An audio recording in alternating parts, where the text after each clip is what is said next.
Hello, welcome back. So today I want to share with you the books that I've read during the first half of January, aka my mid-month wrap-up. It was a strange 2 weeks. Overall, I read 5 books, one high fantasy and four cozy mysteries. The combination is just mind-blowing, I know. I know. The fantasy book that I read was The Way of Kings, and the four mysteries are part of this new series that I found and I immensely enjoyed. Overall, I gave all 5 books I've read very high scores. I had 2 5 stars, and I believe I gave the other ones 4 stars. So overall, I really enjoyed everything that I've read in those first 2 weeks of January. Okay, so without further ado, let's start with what is bound to be one of my favorite books of all time. Definitely my favorite book of January. Even though the month is not over yet, I'm sure that there's absolutely nothing that could top it.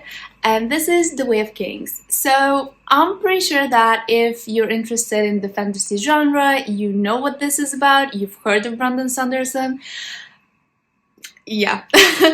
But in case you're new to the genre or you're just not familiar with the author, Brandon Sanderson is a very prolific fantasy author. I've absolutely adored everything I've written. Everything I've read that he's written. Yeah. And I think that this series has the potential of being my most favorite of his works. It's extremely hard for me to summarize what this book is about because it follows several different points of view, which are like dispersed throughout this huge world. Like it's one of the biggest worlds I've read about. It's kind of reminiscent of, in terms of size and scope, think maybe The Wheel of Time. That's like, this is the potential that this world has. And basically, every single character has their own like story and plotline, and so far the paths of the characters have not met, because obviously this is the first book and we've got, from what I know, this is going to be a 10-book series. However, the first 5 books are going to be like one complete story, and then the second 5 books are going to be a different story, complete in and of itself.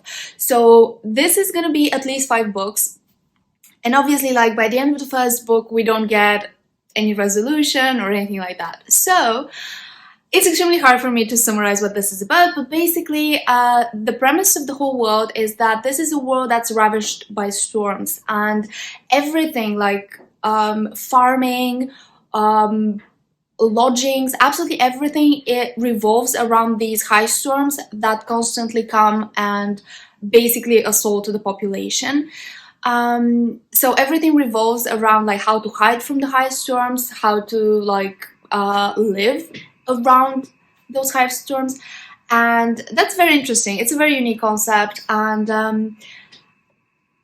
everything was like absolutely amazing. The characters, I think they are absolutely the strongest part of this book.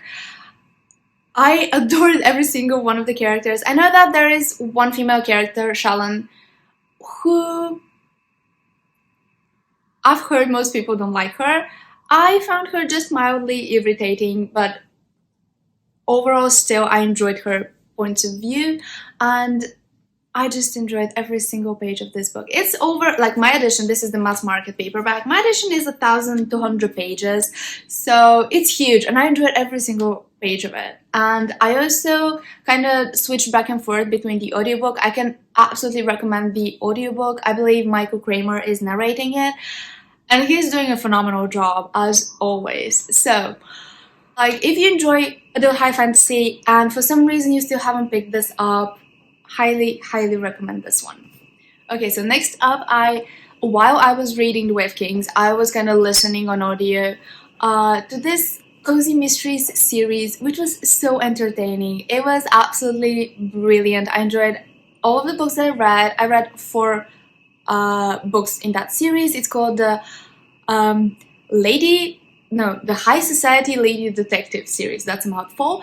So this series is about, first of all, it's set in England in the 1920s, and it follows this girl who is part of the high society. However, after the First World War, a lot of like the minor nobility in England kind of fell into hard times, and they were put in this very weird situation where they're landed gentry. However, they don't really have the means to support themselves anymore, and so they have to find work.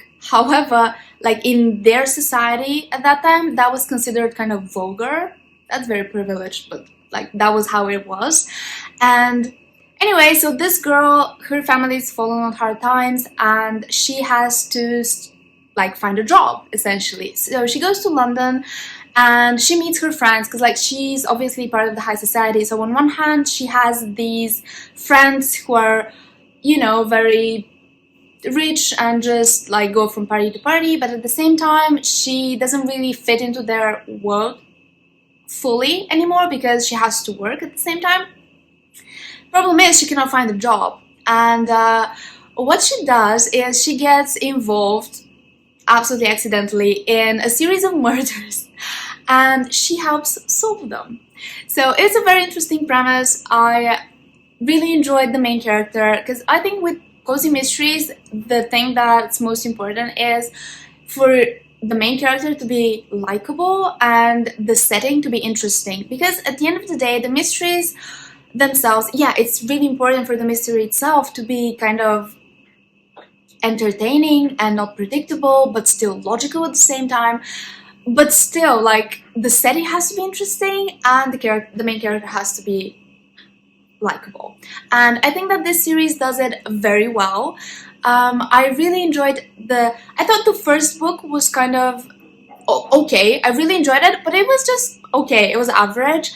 But the second book was the one that I gave 5 stars to. It revolved around the disappearance of a murder mystery author, and I found it really interesting. I loved the setting. And then the third book was revolving around Egyptian antiquities, which again was super interesting. It was just not something that I've read in a cozy mystery before.